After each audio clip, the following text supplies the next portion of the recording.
صحافی کی امریکہ میں سیاسی پناہ کی درخواست قبول کیے جانے کو میڈیا اور تجزیہ کاروں کی جانب سے ایک غیر معمولی فیصلہ قرار دیا جا رہا ہے۔ اس کا مزید جائزہ لے رہے ہیں واشنگٹن ڈی سی سے دنیا نیوز کے نمائندے اویس سلیم۔ بلوچستان کے خراب حالات اور اپنی جان کو درپیش مبینہ خطرے کو بنیاد بنا کر پاکستانی صحافی ملک سراج اکبر نے امریکہ میں سیاسی پناہ لینے کا فیصلہ کیا۔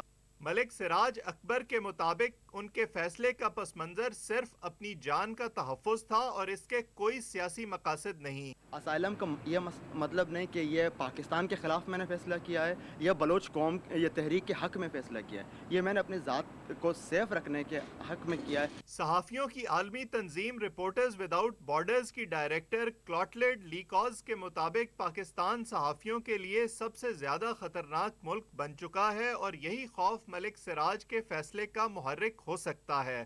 Since the beginning of the year, 9 reporters were killed in connection of their work. So of course it increases the fear of reporters. امریکہ میں پاکستانی سفارت خانہ اس کیس پر کوئی براہ راست تبصرہ نہیں کرنا چاہتا۔ کیمرامین عالم کے ساتھ اویس سلیم، دنیا نیوز، واشنگٹن ڈی سی۔